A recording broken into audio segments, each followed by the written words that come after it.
Cinema ఇండస్ట్రీకి చీడలాగా పట్టుకున్న piracy ముఠా ఇప్పుడు పోలీసులకే వార్నింగ్ ఇస్తోంది. మీరు మమ్మల్ని ఏమీ చేయలేరంటూ కౌంటర్ చేస్తోంది. ప్రపంచంలో మీరు ఏ మూలకున్న పట్టుకొస్తామని హైదరాబాద్ రీసెంట్గా పనిచేసి హైదరాబాద్ సిపి మాజీ సిపి సివి ఆనంద్ 2 రోజుల క్రితం సిపి హోదాలో ఇచ్చిన వార్నింగ్ని ఐబొమ్మ తిప్పికొట్టే ప్రయత్నం చేస్తోంది. అంతేకాదు పోలీసుల గుట్టు బయట పెడతాం, పోలీసుల వెబ్సైట్లను కూడా మేము హ్యాక్ చేస్తాం, అంతేకాదు మా దగ్గర 5 లక్షల మంది డేటా ఉంది, అందులో పోలీసులు కూడా ఉన్నారు, వాళ్ళ వ్యవహారాల్ని కూడా మీడియాకి ఓటీటీలకి అందిస్తామంటూ ఐబొమ్మ తాజాగా చేస్తున్న హెచ్చరిక మొత్తం సమాజాన్ని నివ్వెరపరుస్తోంది. సినిమా ఇండస్ట్రీకి ఇప్పటికే వేల కోట్ల రూపాయల నష్టాన్ని తీసుకొస్తున్న ఈ పైరసీ ముఠాల్లో ఒక 5గురిని 2 రోజుల క్రితం హైదరాబాద్లో పోలీసులు పట్టుకున్నారు. చాలా ఇన్వెస్టిగేషన్ చేసి సైబర్ క్రైమ్ పోలీసులు ఆ ముఠా ఎలా సినిమాల్ని పైరసీ చేస్తున్నాయి, ఆ కాపీలని బయటకి ఎలా అమ్ముతున్నాయని ఒక పెద్ద ఇన్వెస్టిగేషన్ చేసింది సివి ఆనంద్ నేతృత్వంలోని సైబర్ క్రైమ్ పోలీస్ డిపార్ట్మెంట్. అయితే సివి ఆనంద్ ఆ సందర్భంగా ఒక కామెంట్ చేశారు. ఈ పైరసీ ముఠా ఎక్కడున్నా వదిలిపెట్టమని, ముఖ్యంగా ఓటీటీలని హ్యాక్ చేసి ఓటీటీ సర్వర్ల నుంచి సినిమాల్ని డౌన్లోడ్ చేసి ప్రత్యామ్నాయంగా అందిస్తున్న ఐబొమ్మ, మీరు తెరపైన చూస్తున్నారు ఐబొమ్మ, దీని వెనకాల ఉన్న దొంగలెవరో తెలియదు.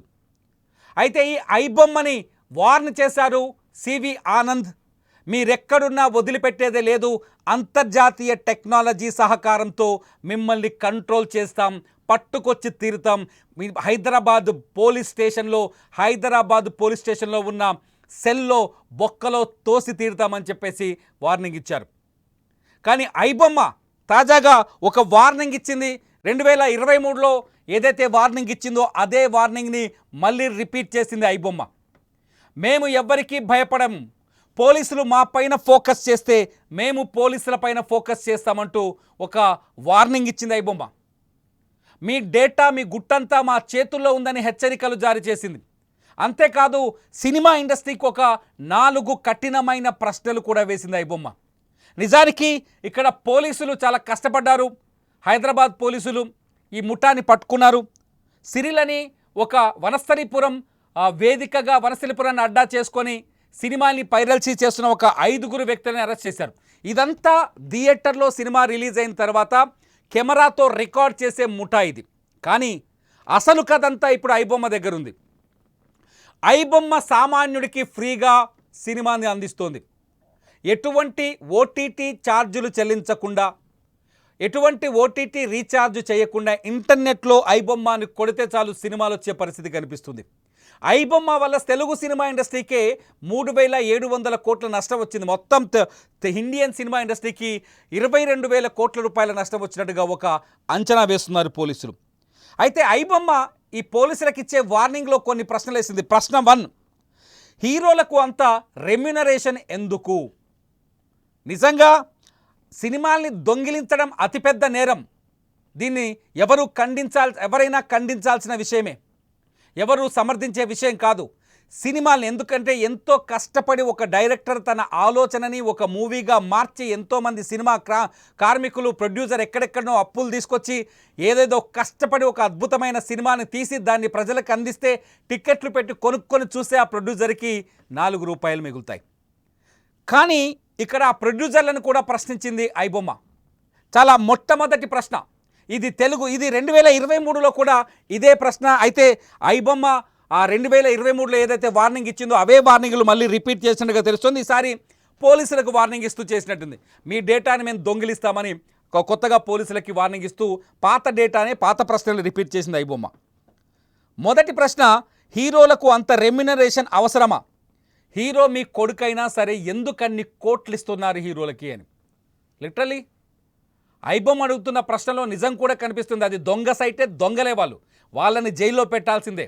కానీ హీరోలకి అంత రెమ్యునరేషన్ ఇవ్వడం వల్ల సినిమా బడ్జెట్ పెరుగుతుంది. నిజం, సినిమా బడ్జెట్ పెరగటం వల్ల సినిమా టికెట్ ధర పెరుగుతుంది. సినిమా పిచ్చోళ్ళందరికీ నేను ఒక ప్రశ్న వేస్తున్నాను, నేను కూడా సినిమా పిచ్చోనే అయినా సరే వేస్తున్న ఒక ప్రశ్న, ఒక సినిమా హీరో సినిమా రిలీజ్ అవుతుందంటే ప్రీ రిలీజ్ షోలు అంటే రిలీజ్కు ముందు రోజే వేసే షోకి ఒక్క టికెట్ని 1000 రూపాయలు 1500 పెట్టి అమ్ముతున్నా కూడా కొనుక్కుంటున్నాం. మన పిచ్చిని వాళ్ళు క్యాష్ చేసుకుంటున్నారు, మీకున్న అభిమానాన్ని వాళ్ళు క్యాష్ చేసుకుంటున్నారు. ఫలితం సినిమా మధ్యతరగతి వారికి దూరం అయిపోతుంది. చాలా క్లియర్గా అర్థమవుతుందా? టికెట్ ధరల్ని అడ్డగోలుగా పెంచడం వల్ల సినిమా మధ్యతరగతి వారికి దూరం అవుతుంది. మధ్యతరగతి వాడే సినిమా ఇండస్ట్రీకి అసలైన ప్రేక్షకుడు. మధ్యతరగతి వాడే, రిపీట్ చేస్తున్నా, మీరు ట్రోల్ చేయొచ్చు, మధ్యతరగతి వాడే సినిమా ఇండస్ట్రీకి అసలైన ప్రేక్షకుడు. ఆ అసలైన ప్రేక్షకుడికి సినిమాని అందనంత ఎత్తుకు తీసుకెళ్లారు. కనీసం 220 రూపాయలకు తక్కువగా టికెట్ ఉన్న సినిమా ఏదైనా ఉందా? థియేటర్ ఏదైనా ఉందా? 2 తెలుగు రాష్ట్రాల్లో సింగిల్ స్క్రీన్ థియేటర్లు ఆల్మోస్ట్ ఆల్ ఆత్మహత్య చేసుకున్నాయి. సింగిల్ స్క్రీన్ థియేటర్లు దాదాపు మొత్తం పునాదులు లేకుండా పోయాయి. సింగిల్ స్క్రీన్ థియేటర్లలోకి వెళ్తే 20 రూపాయలు నేల టికెట్టో, లేకపోతే 20 రూపాయల టికెట్టో, 30 రూపాయల టికెట్, 40 రూపాయల టికెట్ వదిలేండి, కనీసం తక్కువ 70 రూపాయల టికెట్ అయినా ఉండేది. ఎక్కువలో ఎక్కువ 200 పెట్టుకోవచ్చు. ప్రతి టికెట్ ముందు వరుసలో కూర్చున్నా 220 రూపాయలు ఇవ్వాలి, మొదట కూర్చున్నా 220 రూపాయలు ఇవ్వాలి. మొత్తం అన్ని సినిమాలకి ఈ మాల్స్ వచ్చేసి, ఈ మ్యాక్స్లు వచ్చేసి సినిమాని చంపేసిందే సినిమా ఇండస్ట్రీ. ఇది అందరి ఒపీనియన్, ఐబొమ్మ ఒపీనియన్ మాత్రమే కాదు. తెలుగు సినిమా ఇండస్ట్రీ తప్పు ఇందులో ఉందా లేదా మీరు ఆలోచించండి ఒకసారి. సినిమా టికెట్ ధరని పెంచేసి సామాన్యుడికి అందని స్థాయికి తీసుకెళ్ళిపోయారు. కట్ చేస్తే సింగిల్ స్క్రీన్ థియేటర్లను కూల్చేసి పెద్ద పెద్ద ఐమాక్స్లు ఈమాక్స్లు కట్టుకుంటూ వచ్చారు. ఫలితం ఏమైంది? ఒక మిడిల్ క్లాస్ అంటే 20,000 నుంచి నెలకి 30,000 సంపాదించే ఉద్యోగి ఫ్యామిలీతో సినిమాకి రావాలంటే వాడి జీతంలో వారం రోజుల కష్టాన్ని ఖర్చు పెట్టాలి. ఒక 20,000 సంపాదించే ఉద్యోగి హైదరాబాదులో ఒక మాల్లో సినిమా చూడాలి అంటే కనీసం 4 నుంచి 5,000 ఖర్చు పెట్టాలి. సినిమా టికెట్కే 2,000 అవుతాయి ఫ్యామిలీతో, భార్య 2 పిల్లలతో వస్తే. అక్కడికి వచ్చిన తర్వాత 800 పెట్టి పాప్కార్న్ డబ్బా కొనుక్కోవాలి, 60 రూపాయలు పెట్టి సమోసా కొనాలి, లేదంటే ఆలుతో చేసే అవి ఉంటాయి కదా వాటిని, లేకపోతే కూలింగ్ తాగాలి అంటే కనీసం 120 రూపాయలు తక్కువలో తక్కువ ఖర్చు పెట్టాలి. పెద్ద బాటిల్ డబ్బా కావాలంటే 230-300 రూపాయలు పెట్టాలి. సినిమాకు వచ్చే వాళ్ళని ఈ రకంగా ప్రభావితం చేసి దోచుకునే ప్రయత్నం చేస్తే సామాన్యుడు థియేటర్కి ఎందుకు వస్తాడు? ఐబొమ్మకే వెళ్తాడు. అందుకని ఐబొమ్మ వాడు ప్రశ్న వేస్తున్నాడు, మీ హీరోలకి అంత రెమ్యునరేషన్ ఎందుకు? హీరో మీ కొడుకైనా సరే ఎందుకు అంత రెమ్యునరేషన్ ఇస్తున్నారని. రెండో పాయింట్, ఇండస్ట్రీపై ఆధారపడి ఉన్న వారిపైన సానుభూతిని చూపించకండి. వాళ్ళకి మీరిచ్చే అమౌంట్ ఏ కూలి పనికి వెళ్ళినా దొరుకుతుంది. మీ హీరోయిన్కి ఆ కూలి చేస్తే వస్తుందా? ఇది కూడా గట్టి ప్రశ్నే, నిజమే కదా. తెలుగు సినిమా ఇండస్ట్రీలో నిన్న మొన్న కార్మికులు ఆందోళన చేశారు, ధర్నాలు చేశారు. సరే, వాళ్ళకి రెమ్యునరేషన్ పెంచడానికి సినిమా ఇండస్ట్రీ కనీసం 2 నెల రోజులు తీసుకుంది. హీరోలు రెమ్యునరేషన్ తగ్గించుకుంటారా? నిజంగా వాళ్ళకిచ్చే పని ఏ కూలిపోయినా వస్తుందేమో అనిపిస్తుంది ఒక్కొక్కసారి. హీరోలు, నటులు ఎక్కువ రెమ్యునరేషన్ తీసుకోవటం వల్ల అది ప్రొడక్షన్ కాస్ట్ని పెంచి ఫలితంగా సినిమా టికెట్ల ధరలు పెరుగుతున్నాయి. సినిమా టికెట్ల ధరలు పెరగడం వల్ల సామాన్యుడు థియేటర్కి వెళ్లకుండా ఐబొమ్మకు వెళ్తున్నాడు. ఓటీటీకి కూడా వెళ్ళే పరిస్థితి లేదు. సినిమా నిర్మాణ వ్యయంలో రెమ్యునరేషన్లే అధికం. మళ్ళీ అదే చెప్తున్నారు వాళ్ళు. సినిమా నిర్మాణ వ్యయంలో రెమ్యునరేషనే అధికం, కరెక్టే కదా.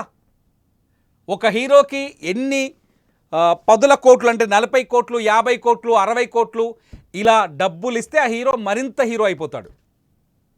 హీరోల్ని నేను కూడా అడగాలనుకుంటున్నాను, నాకు ఎప్పటి నుంచో డౌట్ ఉంది. అంత రెమ్యునరేషన్ తీసుకొని ఇండస్ట్రీ పైన ఒత్తిడి పెంచడం వల్ల సినిమా చచ్చిపోతుంది కదా, థియేటర్కి వచ్చే వాళ్ళ సంఖ్య తగ్గిపోతుంది కదా. కథ ఎలా ఉన్నా ఒకప్పుడు కనీసం అమౌంట్ వచ్చేది సినిమా తీస్తే, అది హిట్ అయినా ఫ్లాప్ అయినా ప్రొడ్యూసర్కి నష్టం లేకుండా డబ్బులు వచ్చేవి. కానీ ఇప్పుడు హిట్ సినిమాలకు కూడా ఫుల్ అమౌంట్ వచ్చే పరిస్థితులు కనిపించట్లేదు. సూపర్ డూపర్ హిట్ సినిమాలకు కూడా ఫుల్ అమౌంట్ వచ్చే పరిస్థితి కనిపించట్లేదు. కాబట్టి సామాన్యుడు ఐబొమ్మకు వెళ్తున్నారు, లేదంటే నిన్న పోలీసులు పట్టుకున్నారు కదా, అటువంటి ఫేక్ లేకపోతే పైరసీ వెబ్సైట్లకు వెళ్తున్నారు. సినిమా పైరసీ నేరం, నేను దీన్ని వ్యతిరేకిస్తున్నా. కానీ మనం మారాలి కదా. సినిమా పైరసీ కాకుండా ఉండాలి అంటే థియేటర్లలో పోలీసు నిఘాలు పెడితే సరిపోదు. సినిమా పైరసీ కాకుండా ఉండాలి అంటే థియేటర్లలో పోలీసుల్ని పెట్టి లేకపోతే కెమెరాలు పెట్టి రికార్డ్ చేసే వాళ్ళని పట్టుకుంటే సరిపోతుందా? ఒక్క రోజుకి సరిపోతుంది, 2 రోజులకు సరిపోతుంది. ఒకసారి మహేష్ బాబు వెళ్ళి వరంగల్లో ఒకరిని కొట్టాడు. ఆ రోజుతో మహేష్ బాబే సమస్యలు ఇరుక్కున్నాడు, కానీ పైరసీ ఆగిందా? నాలుగో ప్రశ్న వేస్తున్నారు. నాలుగో ప్రశ్న ఏంటంటే అనవసర బడ్జెట్ పెట్టి సినిమా రేటును ఎందుకు పెంచుతున్నారు అని.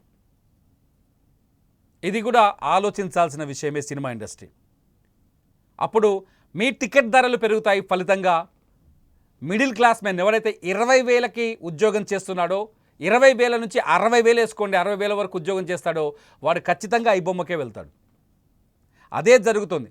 నిజానికి పోలీసులకి ఇదంతా తెలియదు. పోలీసులు చాలా నీట్గా నిజాయితీగా ఒక విషయం చెప్తున్నారు.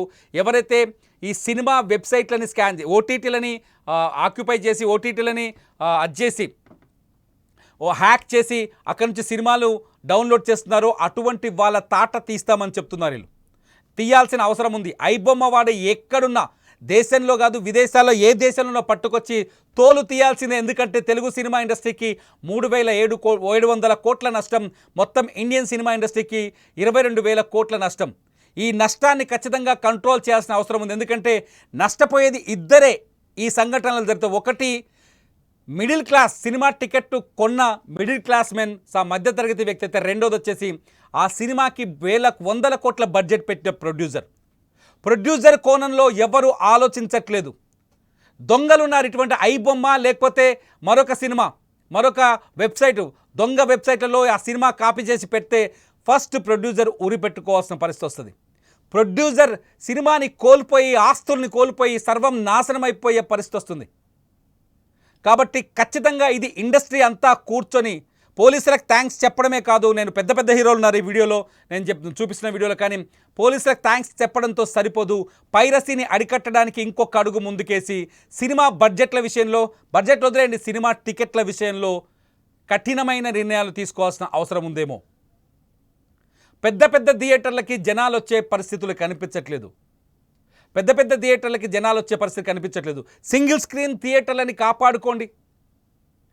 ఇది చాలా రోజులుగా జరుగుతున్న చర్చే.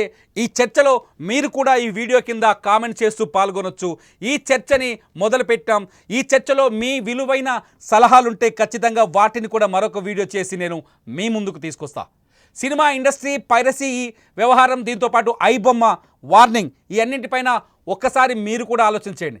ఒకసారి చూడండి, మన అసలు థియేటర్లో సినిమా రిలీజ్ కాగానే ఎలా కొట్టేస్తారో మన రీసెంట్గా బదిలీ అయిన సివి ఆనంద్ చెప్పిన మాటలు వినండి. నిజంగా సినిమా ఇండస్ట్రీకి ఎంత నష్టం జరుగుతుందో మీరు కూడా ఆలోచించవచ్చు. సిరిల్ రాజ్ది ఈ వెబ్సైట్స్ అన్ని కూడా అతను ఆపరేట్ చేస్తున్నాడు. మూవీస్ ఏవైతే స్టోర్ చేసుకున్నాడో అతని హార్డ్ డిస్క్లో వివరాలు ఈ విధంగా చూడండి. కుబేరా ఇక్కడ ఉంది, bun butter jam, mister Sitare Zameen Par, ఇటువంటివన్నీ కూడా అతని దగ్గర అన్ని 550 movies in the last 4 years. So chats, payments గురించి ఏ మూవీ ఎక్కడ అప్లోడ్ అయింది, కన్నప్ప చూడండి అనేది చూస్తున్నాను. నెట్టింగ్ చేసే వాళ్ళు సబ్స్క్రైబ్ అయ్యి బెట్టింగ్ ఆడితే వాళ్ళకి ఆదాయం, వాళ్ళు అది పెరిగితే వీళ్ళకి పేమెంట్ పెంచుతారు. ఆ లింక్ ఒకటి అర్థం చేసుకోవాలి. Cyril Raj use torrent software for sharing. So ఈ విధంగా ఇది మొత్తం అతను ఏ విధంగా షేర్ చేసుకుంటున్నాడు పబ్లిక్తో, అంటే పబ్లిక్ వ్యూవింగ్ అనేది ఇది చూడొచ్చు. నెక్స్ట్ ఈ విధంగా కుబేరా మూవీ కూడా ఈ విధంగా అతని హార్డ్ డిస్క్లో దొరికింది. So these are camcorder recorded. కెమెరాలతో సినిమాలు తీసి థియేటర్లోకి వెళ్ళి కెమెరాలతో సినిమాలు రికార్డ్ చేసి వాటిని అమ్ముకునే దొంగలని నిజంగా దొరికితే ఉరి కూడా తీయాలని చెప్తాను నేను. ఎందుకంటే సినిమా ఇండస్ట్రీ కూడా ఒక ఆదాయ వనరులు, ఎంతోమందికి సహాయం చేస్తుంది. లక్షలాది మంది ఆ ఇండస్ట్రీ పైన ఆధారపడి బతుకుతున్నారు. సరే, టికెట్ల ధరల విషయంలో సినిమా పెద్దలు ఎటువంటి నిర్ణయం తీసుకుంటారో చూద్దాం. ఈ చర్చలో పాల్గొనే వారికి నేను ఇంకొక విషయం చెప్తున్నాను. చిన్న సినిమాలు ఈ మధ్యకాలంలో సూపర్ డూపర్ హిట్లు కొడుతున్నాయి. పైరసీ అయితే, అటువంటి చిన్న సినిమాలు పైరసీకి గురైతే నిజంగా సినిమా ఇండస్ట్రీకి ప్రోత్సాహం తగ్గిపోతుంది. సినిమాల్లో తీయాలనే ఆలోచన ప్రొడ్యూసర్లకు తగ్గిపోతుంది. ఇండస్ట్రీకి పెట్టుబడులు పెట్టే వారి సంఖ్య తగ్గిపోతుంది. ఫలితంగా సినిమాల సంఖ్య తగ్గిపోతుంది. సినిమాల సంఖ్య తగ్గిపోవడం వల్ల ఆ ప్రొడక్షన్ మీద ఆధారపడ్డ పేద కార్మికుల ఆకలి బాధలు పెరిగిపోతాయి. ఇది నిజమే. ఒక రకంగా మీరు ప్రశ్నించవచ్చు, ఐబొమ్మ ప్రశ్నించవచ్చు, సినిమా కార్మికులను సానుభూతి చూపించాల్సిన అవసరం ఉంది ఇక్కడ. కాకపోతే సినిమా ఇండస్ట్రీకి చిన్న చిన్న సినిమాలు మాత్రం చావు దెబ్బ కొట్టకండి. టికెట్ ధరలు మార్చుకుంటే అన్ని పరిణామాలు మారుతాయేమో. పోలీసులకు ఫిర్యాదు చేయటం ద్వారానే ఈ ఇండస్ట్రీ మారుతుంది అనుకోవడం మాత్రం, అంటే ఈ పరిస్థితులు మారుతాయి అనుకోవడం మాత్రం కొంత అనాలోచిత నిర్ణయం అవుతుందో ఏమో. నేను చెప్పే మాటలు కొందరు కోపం కలిగించవచ్చు, నా మాటల్లో కూడా అనాలోచిత మాటలు అనుకునే వాళ్ళు చాలామంది ఉండొచ్చు. ఈ చర్చలో మీ అభిప్రాయాన్ని యథేచ్ఛగా నా పైన కూడా కామెంట్ చేయొచ్చు, నో ఇష్యూ. కానీ చాలా అవసరమైతే ఉంది. తెలుగు సినిమా ఇండస్ట్రీ ముందు కూర్చోవాలి. తెలుగు సినిమా ఇండస్ట్రీ టికెట్ ధరల మీద కూర్చోవాలి. షాపింగ్ మాల్స్లో ఉండే థియేటర్లోకి వెళితే సామాన్యుడు సినిమా చూడలేడు. అక్కడికి వెళితే ఆ సామాన్యుని ఆకట్టుకునే అంశాలు చాలా ఉంటాయి. ఒక బాబుని, నా కొడుకు నేను సినిమాకి తీసుకెళ్తే వాడు పాప్కార్న్ కావాలంటాడు. ఆ పాప్కార్న్ కొనాలి అంటే డబ్బా 800 రూపాయలు చెల్లించాలి. మీరు ఇప్పటికైనా సినిమా థియేటర్లకు వెళ్ళి చెక్ చేయండి. చాలాసార్లు సినిమా థియేటర్లో ఆహార పదార్థాలపైన చర్చ జరిగింది, ఒక్కడు కూడా దాన్ని ముందుకు తీసుకుపోలేదు. ఏ ప్రభుత్వం కూడా తీసుకుపోలేదు. భయపడిపోయింది, ఇండస్ట్రీని చూసి లొంగిపోయినాయి ఈ ప్రభుత్వాలు కూడా. టికెట్ ధరల్ని పెంచుకోమని జీవోలు ఇచ్చే ప్రభుత్వాలని కూడా నేను అంటున్నాను, భయపడి లొంగిపోతున్నారు మీరు. రికమెండేషన్లకు లొంగిపోయి సామాన్యుని థియేటర్కి దూరం చేస్తున్నారు. మిడిల్ క్లాస్ పీపుల్ సినిమా థియేటర్కి దూరం అవుతున్నారు, ఇందులో సందేహమే లేదు. కానీ దయచేసి చిన్న సినిమాలు అయితే చితికిపోతున్నాయి చాలాసార్లు. ఒక్కసారి వినండి, ఇండియన్ సినిమా మీద ఒరిజినల్ వీళ్ళు ఎంత సంపాదిస్తున్నారో 1000 కోట్లు తెలియదు. 100 కోట్ల క్లబ్బు, 200 కోట్ల క్లబ్బు, 300 కోట్ల క్లబ్ అని ప్రకటిస్తారు. కానీ ఒరిజినల్ క్లబ్బు డిజిటల్ మీడియాలో దొంగ సినిమాల ద్వారా ఎంత వస్తుందో మన మాజీ సివిఆర్ అని చెప్పే మాటలు వింటే ఎంత డబ్బుని దొంగలు సంపాదిస్తున్నారో ఆ డబ్బుని సినిమా ఇండస్ట్రీ కూడా సంపాదించట్లేదో అనిపిస్తుంది. ఒకసారి వినండి ఆ మాట. మొత్తం movie industry in the country losses ఏవైతే వారు మూవీ పైరసీ వల్ల అది 22,400 కోట్లు. 2024లో కేవలం తెలుగు ఇండస్ట్రీని చూసుకుంటే వారికి 3,700 crore లాస్ అయింది. చాలా కష్టపడి Hyderabad city police cyber crime wing దాదాపు 4 నెలలు దర్యాప్తు చేసిన తర్వాత దేశంలోనే మొదటిసారిగా ఈ గ్యాంగ్స్ని పట్టుకోవడం జరిగింది. అందరికీ మూవీ పైరసీ అనేది ఏ విధంగా జరుగుతుంది, మెయిన్లీ 2 రకాలుగా. ఇప్పటి వరకు మనం ఒకటే అనుకున్నాం, కానీ రెండో ఎంఓ ఏదైతే ఉందో మోడస్ ఆపరెండై, అది చాలా విస్మయం కలిగించే అంశం. అది ఒకటి ఏంటంటే థియేటర్స్ లో వెళ్ళి క్యామ్ కార్డర్ ద్వారా రికార్డింగ్ చేసి ఆ మూవీని దాన్ని అప్లోడ్ చేసి చిత్రపరచడం. రెండవది hacking of servers of digital media houses. ఈ అంశం ఇప్పటి వరకు ఎవరికి తెలియదు, సైబర్ క్రైమ్ వింగ్ వారు కనుక్కున్నారు. Mainly betting and gaming apps ఏవైతే ఉన్నాయో వారు ఇది స్పాన్సర్ చేస్తున్నారు. అది కూడా ఒక మొత్తం movie industry in the country losses ఏవైతే వారు మూవీ పైరసీ. ఇది మొత్తానికి తెలుగు సినిమా ఇండస్ట్రీ, మొత్తం ఇండియన్ సినిమా ఎలా దెబ్బతింటుందని చెప్పడానికి ఇదొక కారణం. చాలా సింపుల్గా చెప్పాలంటే ఐబొమ్మ తెలుగు సినిమా ఇండస్ట్రీకి కావచ్చు, పోలీసులకు కావచ్చు వార్నింగ్ ఇవ్వడానికి ఖచ్చితంగా పోలీసులు సీరియస్గా తీసుకుంటారు. ఆ ఎలకలు ఏ కలుగులో నక్కినా లాక్కొస్తారు, క్లియర్. కానీ సినిమా పైరసీకి గురి కాకుండా ఉండాలి అంటే తెలుగు సినిమా ఇండస్ట్రీ కూర్చోవాల్సిన అవసరం ఉంది. టికెట్ ధరలపైన ఆలోచించాల్సిన అవసరం ఉంది. టికెట్ పక్కన పెడితే టికెట్ చుట్టూ ఉన్న వ్యాపకాలు, పాప్కార్న్ కావచ్చు, సమోసా కావచ్చు, కూల్ డ్రింక్ కావచ్చు, ఇటువంటి ఆహార పదార్థాలపై అడ్డగోలు ధరల్ని కూడా కంట్రోల్ చేయాల్సిన అవసరం ఇక్కడ మళ్ళీ కనిపిస్తుంది. మీరేమనుకుంటున్నారు? నా అభిప్రాయాన్ని వ్యతిరేకిస్తున్నారా, సమర్థిస్తున్నారా, లేకపోతే నన్ను విభేదిస్తున్నారా? ఈ వీడియో కింద మీరు కామెంట్ చేయండి. మీ కామెంట్స్లో విలువైనవి ఉంటే ఖచ్చితంగా వాటిని చదివి వినిపిస్తాను. అట్ ది సేమ్ టైం మరో వీడియో చేస్తాను. చూస్తూనే ఉండండి లైవ్ అప్డేట్స్ కోసం సుమన్ టీవీ డిజిటల్ లైవ్, అట్లాగే సుమన్ టీవీ లైవ్.